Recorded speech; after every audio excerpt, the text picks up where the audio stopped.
Hey, te hablo a ti. Hoy quiero contarte una historia muy personal. Quiero contarte que hace 10 años, estando en Belice, conocí a este hombre, un rasta que tenía un orfanato de animales. Apenas tenía dinero, apenas tenía nada que comer. Sin embargo, había recogido entre 20 y 30 animales que vivían en su casa y a los que proporcionaba una vida mejor. Aquel día nació un sueño. Soñé con que algún día viajaría por el mundo y recogería los testimonios, contaría las historias de esta gente, estos pequeños héroes anónimos que hacen del mundo un lugar mejor, un lugar más justo y más amable sin esperar nada a cambio. Lo que pasa con los sueños es que a veces, si los deseas muy fuerte, acaban por cumplirse, y este es el caso. Hoy os traigo la historia de Ottoman, un granjero que vive en el sur de Tanzania, una persona que a través de la agricultura regenerativa, de la permacultura y del absoluto respeto por la tierra y el medio ambiente, está cambiando vidas, está proporcionando empleo, está proporcionando educación y está cimentando el futuro de una comarca muy deprimida. Me gustaría dejaros con este pequeño documental, esta entrevista. Está en inglés, os invito a que pongáis los subtítulos y os invito a que disfrutéis de la historia del gran Ottoman.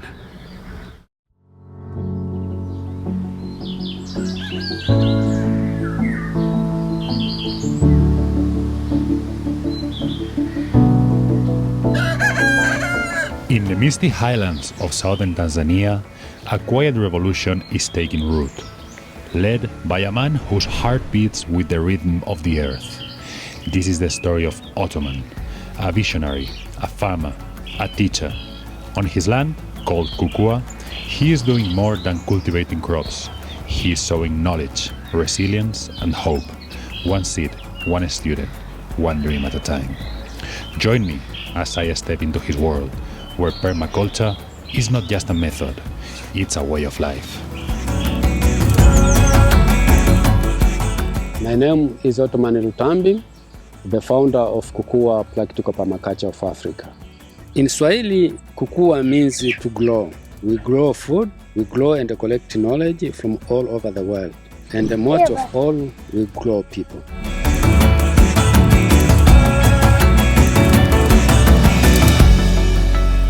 At the beginning, I was doing another activities, but for the most time, I was just thinking, my ambition was to do a sustainable agriculture, because I found that all these things we are doing, it is not sustainable in our life. So it was my plan to do sustainable agriculture, also to teach others. But the problem, it was how to get the good way to fulfill my dream. But 2015 now, after studying learning permaculture, I found it was a very good ethics, principles, and a very good explanation. Then I take the all effort to make sure that I'm going to implement permaculture as a part of my life. So I was sponsored by the SOAS organization from Canada to go to learn permaculture in Zanzibar. But when I went there, it was just only practical. I didn't know even theory.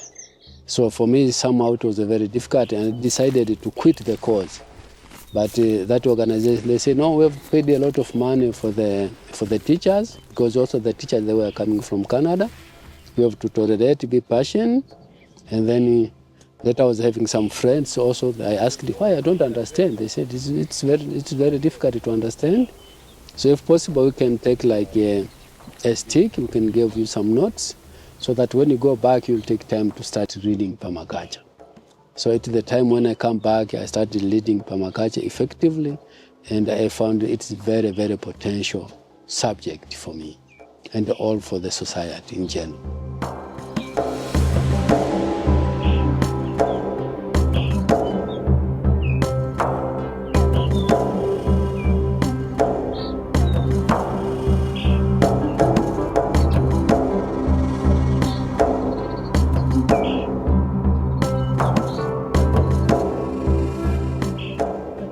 When I decided to start this project, I was in a very hard time, and I asked my dad to give land, and they supported me this land. But I didn't have, I was having nothing. So, and it was a pine and a eucalyptus tree. So now I quit the job.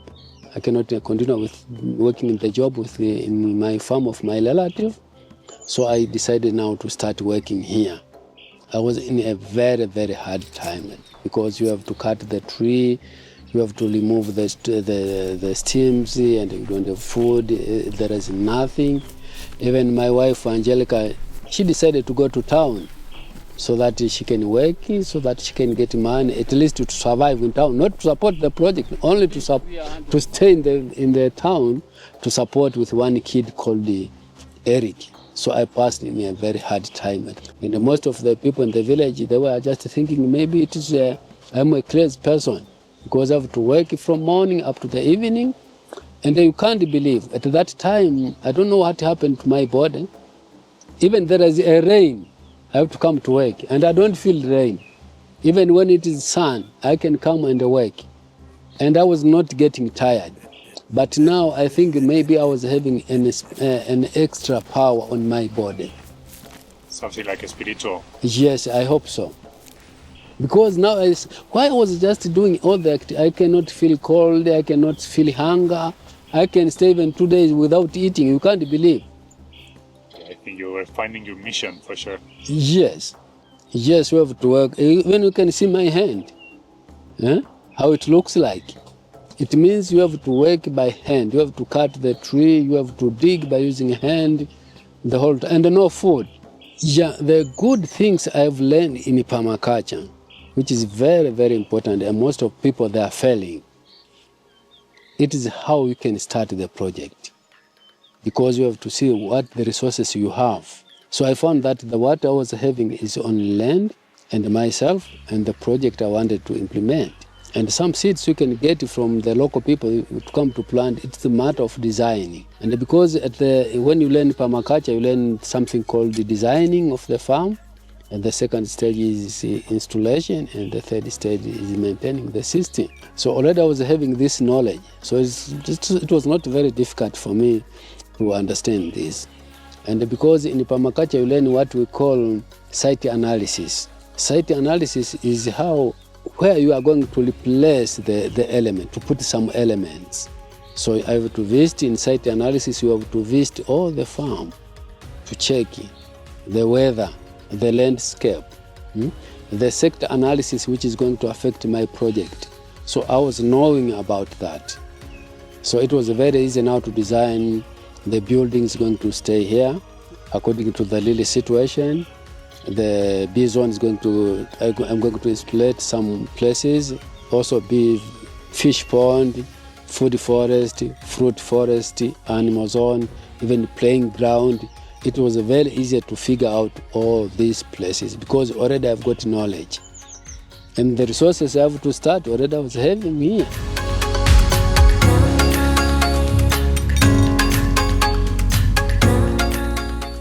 Definitely now I've got a lot of different types of fruit. We have got avocado, we have got anona fruits, we have got bananas, mobile, we have got cactus, we have got apple, we have got guava. But my plan also is to add more fruits. About vegetables, we have got cabbage, we have got beetroot, we have got carrots, we have got leeks, Chinese eggplants, maize, spinach. We have got also pumpkins, green pepper, and also we've got hot pepper, yes, mint, lavender, rosemary, and lemongrass. Also we've got coffee. Now we've got some few plants of coffee. At the moment I've got cow, I've got chicken, I've got rabbit, I've got sheep, but I'm planning also to have pig. Already I bought some pigs, but what I'm just waiting to finish preparing the pig shelter. Already we have got a fish pond there. I think in July I'm planning to put some small fish there because I've planned everything there. Bees as well. We've got bees in our farm. I can speak about the honey. Yeah. Do you know, in permaculture, soil is the most important element. And it is not only soil, it is the soil life, the soil which is very, very fertile. But now if you see people that are burning, people that are using this artificial fertilizers, people are planting pine and eucalyptus, all these things, it destroys the soil. So soil is life. Without, our life depends on soil. Sure, I tell you. To make sure that our life is going to sustain for a long millennia, we have to make sure that we take care about soil. Because in soil is where you plant a lot of foods from it can grow.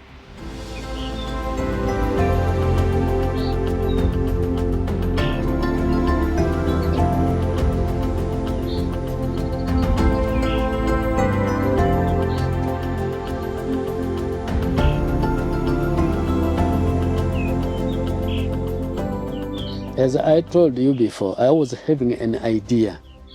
You know, if you've got an idea to do something which is very big, because I know I born in this village, I've grown in this village, I went to school in this village, so I know the really problem which are facing the people in this area.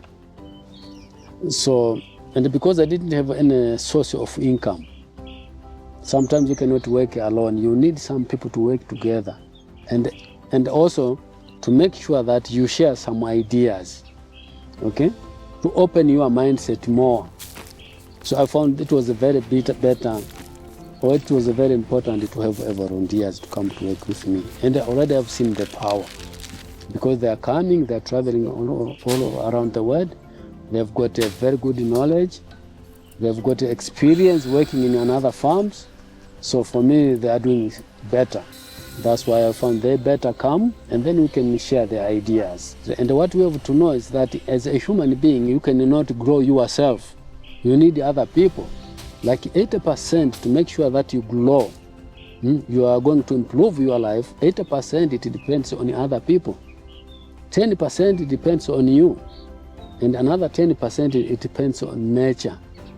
How the nature can support you. So if we will stay alone, it means we'll be dealing with only 10%. So you need the other people to work together as a team, so that it is very easy now to go forward. And you have seen even yourself when you are here, you see a lot of things going. You can stay here for only 1 week and you see a lot of things have changed because of the people. I was working alone, only one for almost 4 years.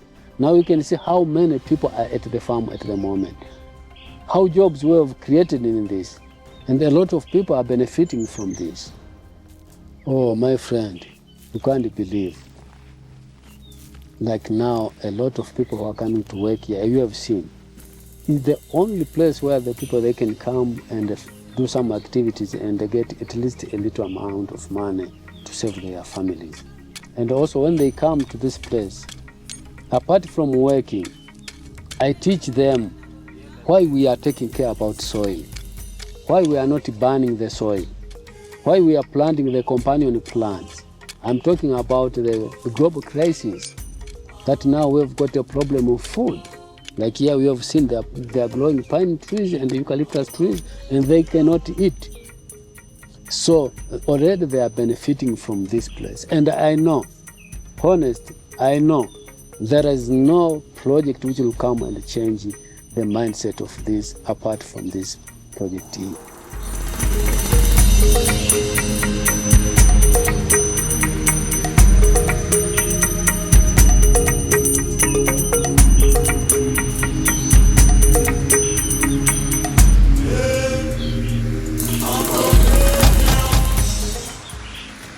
Now the most important next project is to create Kukua Practical Permaculture of Africa Academy. Because my focus now is, I have passed in one step, now I'm going to the next step to teach the people. Definitely, I suppose now to help academy.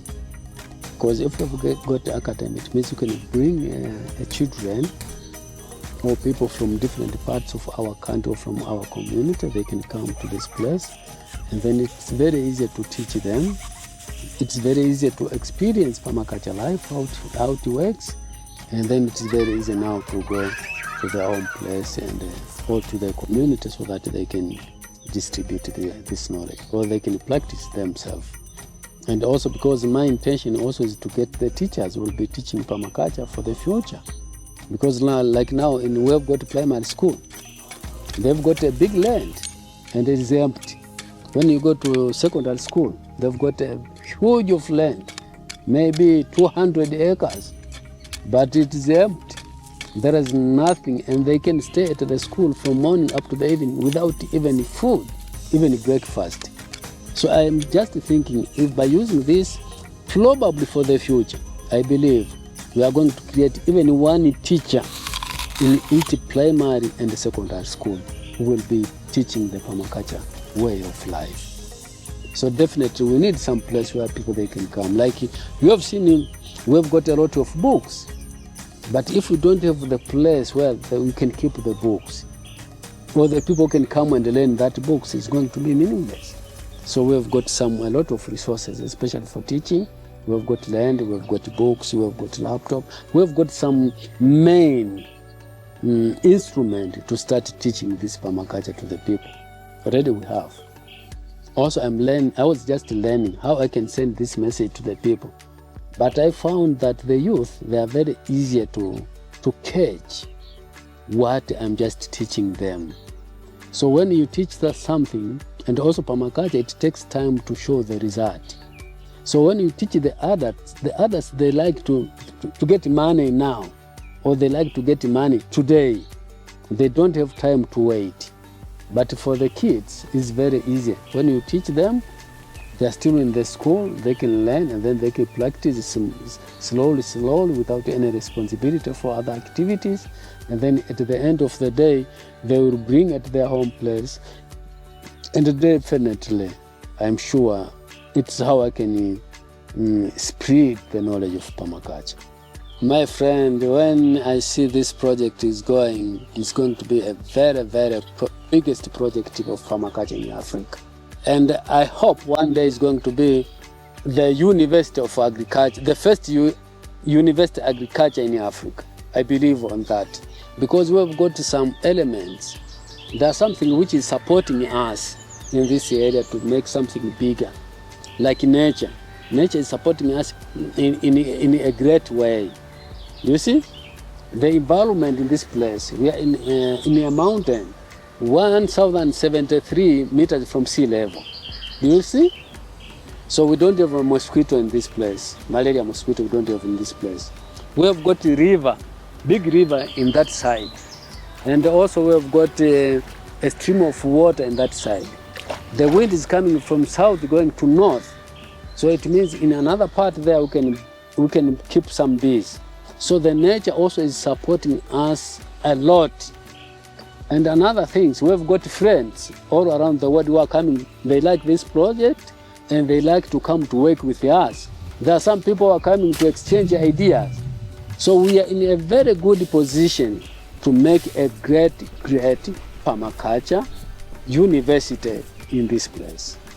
This place, most of the people, they are just growing pine trees and eucalyptus tree and some tea plantation. And there are a lot of people who are coming to this place to do business. Because they are coming from different parts of our country, they are bringing virus of HIV in this area. So most of the people are victims from HIV victim. They are sick now. And because they are growing things which they cannot eat, also their health is not so good. They don't get food. And they've got a lot of malnutrition.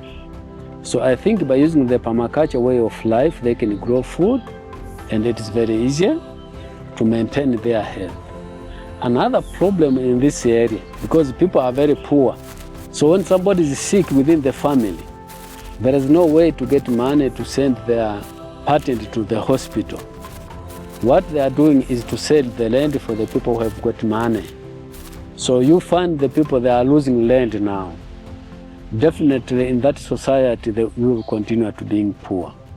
And another thing is because people, they don't have a source of income, a permanent source of income. Like when you have got a kids, they like to go to school, they've passed the examination in this ordinary level, they have to go to the university, you have to pay money for the school fees. And the people, they don't have money. What they are doing is only to sell the land. because it is the only resources they have.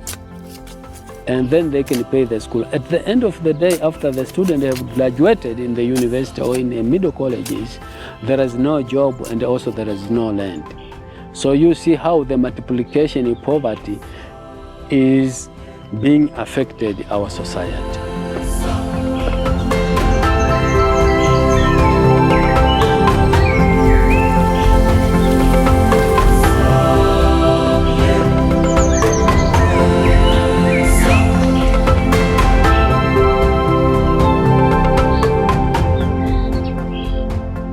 Okay, thank you so much, my friend. You are warmly welcome at any time to visit our farm to learn, to exchange ideas with different people around the world.